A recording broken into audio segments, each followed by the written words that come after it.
Heyo and welcome back to Wonderlands gamers. In today's video we're going over the top 3 to 5 best XP farms in Wonderlands right now to get you to level 40 as quickly as possible. Plus at endgame if you guys want to farm a bunch of myth rank, which is kind of the new guardian rank, which gets you a bunch of extra passives like loot luck, damage, crit hit chance, that kind of stuff. You can do all of that in these farms, plus you can do them solo or multiplayer. Also very minor spoilers in this video. I'm going to show off 3 different bosses, but they're all early to mid-game bosses, so if you have already played enough of the game to want an XP farm, I assume you've already seen them. They're definitely not end-game bosses. And just briefly, before we get into the farms, there's one way to get an experience boost in this game, and it's via the 4 shrine pieces of Grindana. If you guys know another way, let me know and others in the comment section down below, but I'm pretty sure this is it. And experience gain extremely slow, so a 10% buff is definitely worth getting. So to collect these 4 shrine pieces, you have to go to the overworld, and you have to have at least made it to the Drowned Abyss map in the main story, because by going there you get the ability to create those magic bridges in the overworld when you walk up to them, and one of them is hidden behind or not accessible without actually being able to do that. If you've got that down pat, then sweet, head to these map locations for each of the shrine pieces. That right there is the actual shrine that you fill up with the pieces that will eventually give you the XP gain. They're all hidden behind little encounters or little try runs, I guess. You head in, you take on 1 to I think maximum 3 rounds of different kinds of enemies, you get some loot, and at the end, Tina will give you a shrine piece. The first 2 locations, really easy. They're literally right next to the shrine itself. So if you've seen that, you've probably seen these 2 locations. So do those, get them out the way. And then the 3rd and 4th are actually linked up together. For the 3rd one at this location, it goes in one spot and pops you out the other, which you can't access without doing this shrine first. Now that you've done the 3rd one, you'll actually be able to make it to the 4th location, go across that magical bridge, that's what you need that ability for, follow this route and you'll be able to make it to the 4th spot, which here's a map location just in case that was kind of hard to follow. Complete the 4th shrine, be able to get the 4th shrine piece, and then return to the actual shrine itself, which is right next to the 1st location, and you'll be able to get a 10% experience boost. Now that you have that, we can jump into the actual XP farms themselves. I tested all the main bosses, took down how much XP they dropped, if they had immunity stages, how long they take to take out, all that kind of stuff for you guys. I'd say as a solo player, the first option that I'd recommend would be Zomboss at the end of Shadowgrave Burrow map. They drop about 8,400 or 8,400 XP at level 30 every farm. And if you're a console player dealing with long load times, you can actually down yourself after farming them and you'll respawn back at the New Year station. You can jump back in and they will have respawned again. And all the loot will still be on the ground and you can just farm them over and over again without having to log out and back in again, which is really helpful for console players. Now this will still take a while because, for example, I tested between level 34 and 35. Took me 10 minutes without the experience boost, to be fair, so you could do it 10% faster, I guess.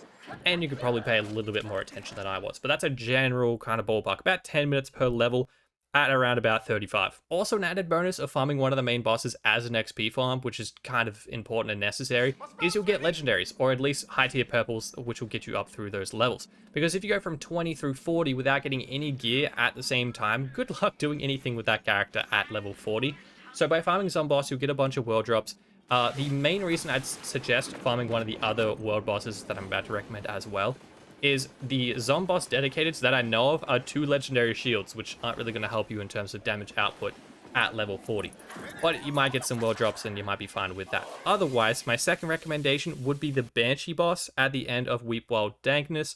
Here's a map location for you guys. They actually drop the same amount of XP as well, which is really helpful. A lot of the endgame bosses actually drop the same amount. There's some smaller ones that drop like a pathetic amount of XP, but the big ones generally drop about 8,000 XP per farm at level 30, including the Banshee.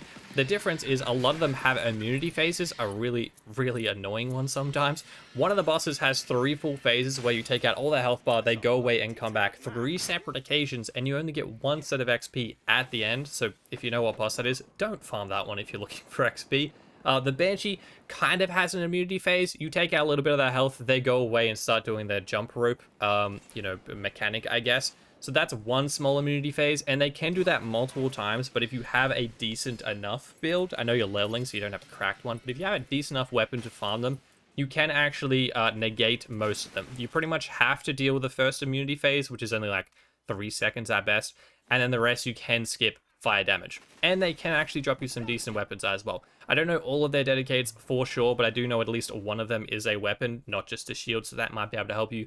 Plus world drops added on top of that. Now the only negative to this farm versus the Zomboss farm, and the reason why I recommended them first, is because when you down yourself post-fight, the boss does not respawn with you, unfortunately, so you do have to log out and log back in again to get them to spawn, which does eat up a bit of time on the old gen consoles, unfortunately. Same situation with the third boss, but if you guys are looking for a variety while you're leveling up and try to get some different dedicateds at the same time, the LeChance fight at the end of Walktooth Shallows is also a good shout. Pretty easy fight, relatively early game, I'd say like mid game. Same amount of XP as the other farms. No immunity phase, which is really good, but they don't respawn when you down yourself either. It's mostly just, do you want to mix it up a bit while you're farming and get some more legendaries? Now, the next two strats are co-op related, but before you click off the video being like, who has friends? I do have a Discord server that might be able to help you guys out if you want to help each other out. It is linked down below, but if you just go straight in my Discord and be like, always someone boost me, no one is going to help you. But if you want to help each other out, everybody's new to the game, they have new characters, people after some legendaries, stuff like that. If you go in asking like, yo, anybody want to boost each other? I have some legendaries on this character, might be able to trade, etc, etc. Help each other out, be nice, and there's plenty of cool people in there that will be able to help you out. As for the first co-op strat, actually extremely simple. Literally just do the first three, but with a character that is higher level than you. If they're level 40, then sweet, but even more so, if they have chaos tiers available, it's even better because as you can see, as you go up chaos tiers, you get an extra 4% XP boost along with other stuff.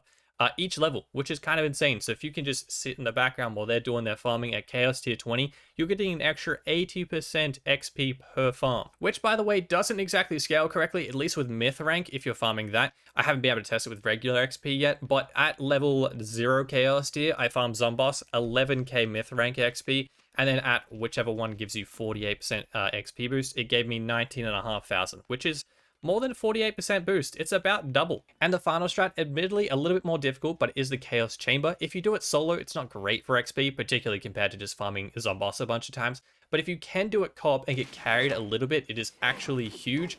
If you've got like a brand new character, level 30, just finished the story, and you've got a mate who's level 40, Chaos Tier 20, they will carry you a little bit because enemies do scale to your level, but you're definitely not doing a Chaos Tier 20 with the scaling by yourself, not happening. But if you can get carried, actually huge, you'll get a bunch of XP from those Chaos Tier level XP boosts. But also, there's one in particular, if you can manage to get a run with the Zomboss at the end, huge. Do not end that run.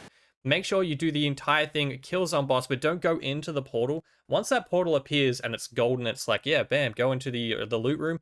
Don't go in the loot room. Down yourselves, go back up to the top where you respawn there.